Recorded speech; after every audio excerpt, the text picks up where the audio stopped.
चला तर मित्रांनो, आज आपण अतिशय जागृत व असंख्य लाखो भाविक भक्तांचं श्रद्धास्थान असलेली पंढरपूर जिल्ह्यामधील कासेगाव येथील यल्लम्मा देवीच्या मंदिराकडे आपण निघालेलो आहे। तर आज आपण सविस्तरपणे बघणार आहोत की कासेगावच्या यल्लम्मा देवीचं जे काही मंदिर आहे ते अतिशय सुंदर व कशा पद्धतीने आपण दर्शन घेतलं पाहिजे। तर आपण कासेगावमध्ये आलेलो आहे।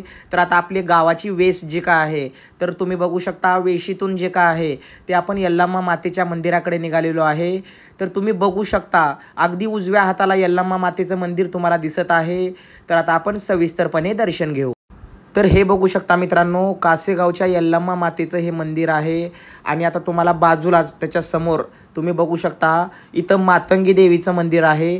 तर इथली अशी आख्यायिका आहे की इथं मातंगी देवीला दर्शन घेऊनच मग नंतर जे काय आहे ते या यल्लम्मा देवीच्या दर्शनासाठी भाविक भक्त येतात। तर हे बघू शकता, आईसाहेबांचं शिखर आहे आणि बाजूला जे काय आहे ते आईसाहेबांचं जे काय गाभारा किंवा प्रांगण आहे। तर आता आपण सविस्तरपणे एक एक बघूया। तर सर्वात पहिला जे काय आहे ते आपण मातंगी देवीचं दर्शन घेण्यासाठी पहिल्यांदा मातंगी देवीकडे जायचं आहे। तर चला आपण वेळ न वाया घालवता मातंगी देवीकडे जाऊया। तर हे बघा, पहिल्यांदा कासेगावमध्ये आल्यानंतर या मातंगी देवीचं दर्शन घ्यायचं अशी आख्यायिका सांगितली जाते। तर आता आपण विधिवत जे काय आहे ते मातंगी देवीचं दर्शन घेऊया। तर हे बघू शकता, आपण फायनली मातंगी देवीच्या मंदिरामध्ये आलेलो आहे। तर आता आपण जे काय आहे ते मातंगी देवीचं श्रद्धेनं जे काय विधिवत आहे, 2 हात आणि 3रं मस्तक अगदी शरण जाऊन जे काय आहे ते देवीचं दर्शन आपण घेतलेलं आहे। अगदी गर्दी काही देखील नव्हती। आई यल्लम्माचीच इच्छा असावी की सर्व भाविक भक्तांना घरपोच किंवा घरी बसून जे काय आहे ती सर्व माहिती मिळावी व सर्वांना दर्शन व्हावं। त्यामुळंच जे काय आहे ते कदाचित आज गर्दी कमी असावी, नाहीतर इथं भरपूर गर्दी असते। तर असो, आपल्यावर आईची कृपा आहेच म्हणायचं। प्रत्येक आईची जी काय आहे ती लेकरावर कृपादृष्टी असतेच। त्यामुळं खूप मला आनंद वाटला। तर आता आपण मातंगी देवीचं दर्शन घेतलेलं आहे। आता आपण जे काय आहे ते मेन म्हणजेच कासेगावच्या यल्लम्मा मातेचं दर्शन घेण्यासाठी जे काय आहे ते आता आपण मंदिराकडे चाललेलो आहे। डिसेंबर महिन्यामध्ये दत्त जयंती असते। तर दत्त जयंती झाल्यानंतर काहीच दिवसामध्ये या कासेगावच्या यल्लम्मा मातेची मोठ्या प्रमाणामध्ये जी काही जत्रा आहे ती या कासेगावमध्ये भरत असते। तर लाखो भाविक भक्त जनजोगती जे काय आहेत ते या देवीच्या दर्शनासाठी यात्रेमध्ये सामील होतात व त्या यात्रेचा आनंद घेतात व आईसाहेबांची मनोभावे सेवा करतात। तर अतिशय बघण्यासारखा सोहळा असतो। तर चला आता आपण कासेगावच्या यल्लम्मा मातेचं जे काय आहे ते दर्शन घेण्यासाठी आत जाऊया। तर हे बघू शकता, मेन प्रवेशद्वार आहे मंदिराचं। तर पुढं बघू शकता भाविक भक्त नारळ वगैरे फोडत आहेत। आता आपण मेन प्रवेशद्वारातून जे काय आहे ते आतमध्ये आलेलो आहे। तर आता आपण बघू शकता समोर भाविक भक्तांची किती तळमळ आहे आईसाहेबांना भेटण्याची। आणि भाविक भक्त जे काय आहे ते श्रद्धेनं आईसाहेबांचं दर्शन घेत आहेत। कोण भाविक भक्त साडी चोळीची ओटी भरत आहेत आईसाहेबांची, कोण विधिवत दर्शन घेत आहे, कोण नवस फेडण्यासाठी आलेला आहे। तर भाविक भक्त जे काय आहेत ते अगदी तल्लीन झालेले आहेत आईसाहेबांच्या दर्शनामध्ये। तुम्ही बघू शकता, आपण देखील लवकरच यांच्या पाठोपाठ जाणार आहोत। तर फायनली तो वेळ आलेली आहे। तर तुम्ही बघू शकता, कासेगावची यल्लम्मा मातेची किती सुंदर पूजा केलेली आहे, किती सुंदर व गोजीरवानं आईसाहेबांचं रूप दिसत आहे। तर तुम्हा सर्वांच्या वतीनं आईसाहेबांच्या चरणी मी साकड घालतो की सर्वांच्या जीवनामध्ये आनंदी आनंद तुम्ही करावा। सगळ्यांच्या घरामध्ये पैसा पाणी भरपूर प्रमाणामध्ये टिकावं। कुणाच्या घरामध्ये किरकिरी होत असेल, कुणाच्या घरामध्ये सुख समाधान नसेल, तर त्यांच्या घरामध्ये भरपूर सुख समाधान नांदावं आणि तुझ्या प्रत्येक भाविक भक्ताची इच्छा तू पूर्ण करावी, हीच आई तुझ्या चरणी मी साकड घालतो। तर यल्लारिन माणिक उदे उदे, परशुरामन माणिक उदे उदे। तर आत्ताच आपण जे काय आहे ते कासेगावच्या अतिशय जागृत यल्लम्मा देवीचं दर्शन घेऊन आपण आलेलो आहे बाहेर। तर तुम्ही बघू शकता, इथं देवीचा झग देखील आहे व इथं CCTV कॅमेरे जे काय आहेत ते सुरक्षिततेसाठी लावलेले आहेत। तर तुम्ही बघू शकता, भाविक भक्त दर्शनासाठी आत जात आहेत।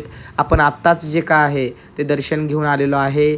आता आपण बाजूला तुम्ही बघू शकता, यल्लम्मा मातेचं दर्शन घेऊन झाल्यानंतर इथं एक म्हसोबाचं मंदिर आहे। तर तिथं देखील आपण दर्शन घेण्यासाठी आलेलो आहे। तर आता आपण म्हसोबांचं देखील दर्शन घेऊया। हा देखील म्हसोबा इथं स्वयंभू आहे असं सांगितलं जातं। अतिशय जागृत म्हसोबा आहे। इथं आमुशेला जे काय आहे या म्हसोबाच्या भरपूर जण वाऱ्या करतात। अतिशय नवसाला पावतो आणि जागृत म्हसोबा आहे। तर दर्शन आपण आता घेतलेलं आहे म्हसोबांचं. तर यल्लम्मा मातेचं लांबून शिखर किती सुंदर दिसत आहे, तुम्ही बघू शकता. गर्दीच्या वेळेस ज्यांना आत जाऊन दर्शन घेणं होत नाही यल्लम्मा मातेचं, त्यांनी शिखराचं जरी दर्शन घेतलं तर आईसाहेबांचं दर्शन रुजू होतं. तर चला आता आपण महत्त्वाचं एक अजून ठिकाण बघूया. तर आपण आता म्हसोबाचं दर्शन झालं, मातंगी देवीचं झालं, काशेगावच्या यल्लम्माचं झालं. आता इकडं पुढं प्रदक्षिणा घेताना इथं एक नवीनच मुसलमानी मस्जिद दिसते.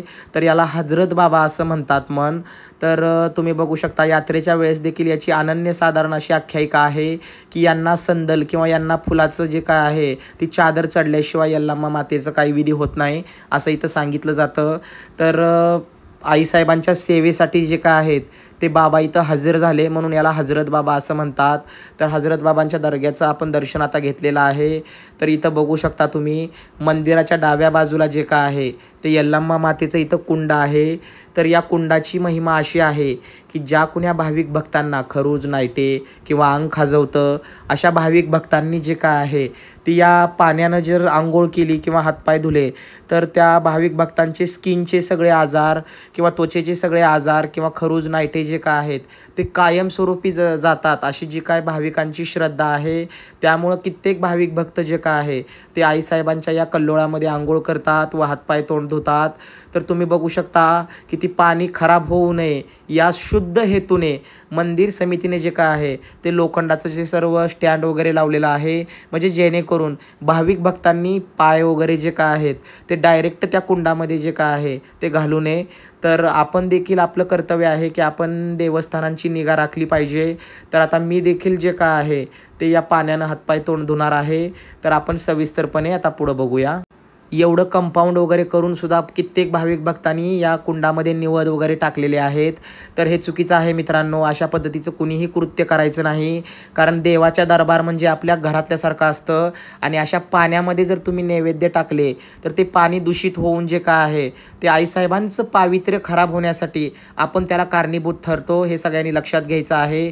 निवद जे काय आहे ते परडीमध्ये घालायचं आहे किंवा जे काही गरजू आहेत किंवा जे कोण ताट घेऊन किंवा परडी घेऊन आईसाहेबांची बसलेले आहेत त्यांना वाढायचं आहे. असं कुठंही निवद टाकायचे नाहीत किंवा पाण्यामध्ये देखील निवद टाकायचे नाहीत.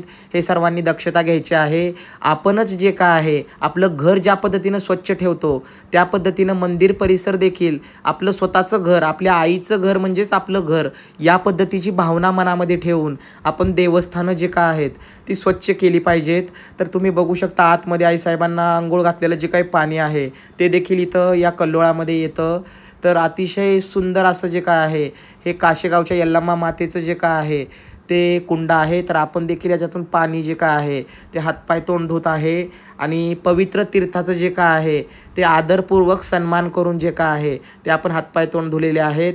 आणि सर्वात महत्त्वाचं जे काय आहे ते इथं काशेगावमध्ये आल्याच जे काय आहे ते आपल्याला या कुंडामध्ये हातपाय तोंड धुवूनच मग मातंगी देवीच्या दर्शनाला जायचं आहे. आणि नंतर मग यल्लम्मा देवीचं दर्शन घेऊन उजवी प्रदक्षिणा मारून जे काय आहे ते विधिवत आईसाहेबांचं दर्शन घ्यायचं आहे. मनातली इच्छा आकांक्षा जी काय आहे ती मनोभावे आईसाहेबांच्या चरणी आपण अर्पण करायची आहे. नक्कीच काशेगावची यल्लम्मा अतिशय जागृत अशी आपली इच्छा मनोकामना पूर्ण करेल. तर कसा वाटला आजचा व्हिडिओ नक्की मला सांगा आणि भेटूया अशाच पुढच्या व्हिडिओमध्ये.